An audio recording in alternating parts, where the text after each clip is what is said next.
Great. So that's pretty much it for Coinbase. The next topic we'll be talking about is Robinhood taking over or acquisitioning WonderFi here in Canada. Yes, so Robinhood American, they do crypto, they do also the they do crypto, they do stocks. So both of those, they have option trading, everything. WonderFi is a Canadian crypto trading platform, and it looks like instead of Robinhood just opening up access to the Canadian market, they just did an acqui-hire acquisition regulation push to get into this. And the WonderFi CEO was on stage yesterday talking about it. It's obviously a great thing for him and the business, but also it's going to give Robinhood a really big push into Canada, and Canada's got a lot of opportunity for the crypto space to become hot, kind of like it is becoming in America. The thing that everyone's talking about is that Canada and these other countries, all over the world, like even Europe, is worried about crypto while the United States is leaning hard into it. If more countries lean into it, it's going to benefit everybody in the world. I agree.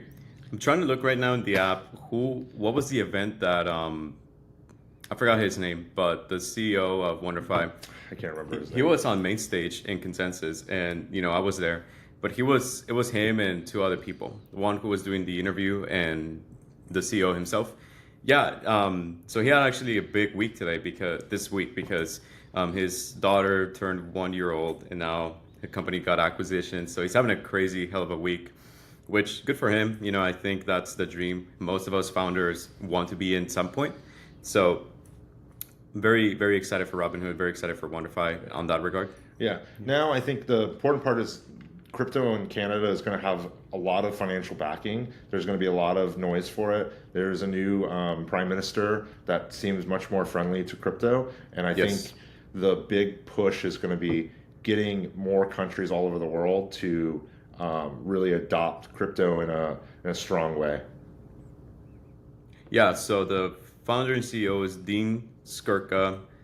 He was at the conference event called Crypto's Next Chapter. Kevin O'Leary and Dean Skirka inside take. Yeah. So we have some footage. I don't know if we can add that on a separate video, kind of just to highlight some of the conversations that happened throughout Consensus. Maybe we can put his interview link. Doesn't Consensus put him online? I believe so. We'll look at that. By this time, you would have already seen the link if it's there, and if it's not, we'll upload something. But you will see that conversation happening, and it was with Kevin O'Leary.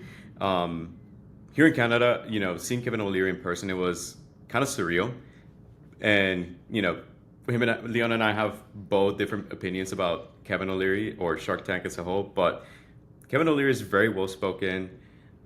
He understands and recognizes the impact that he had at FTX and how it all went crashing down with SBF. Just by being involved with SBF, it kind of tarnished his reputation. So maybe he's doing like crowd control still, but he came out on stage saying, hey, his time with SBF helped them learn a lot, and now he's more focused in creating a regulatory landscape for the industry. Yeah, because he wants institutional investors in it, like large companies putting pensions, putting retirement plans all into crypto.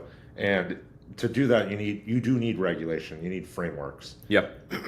So that was pretty much what happened in Consensus. WonderFi is getting acquired by Robinhood, which is huge. What do you think, Leon? Do you have any other thoughts? No. I think this kind of covers it. It's really going to be a progression over the next couple weeks and months on what's happening. Yeah. So one more thing we'll talk about is, and I probably should have done this a little bit sooner. So Coinbase, a lot has happened for Coinbase in the last week. So maybe at the beginning of the week, roughly Mondays, when it was first announced that, hey, yeah, it's going to be in the S&P 500, it's going to be in everyone's 401ks, and it went right up to it was at 200, and then it went all the way up to the 220s, 230s, very top being 260s. I think that was the top this week. And then just yesterday, the 15th, it came out that it was, hacked. So the asset went down a little bit. It's now 245.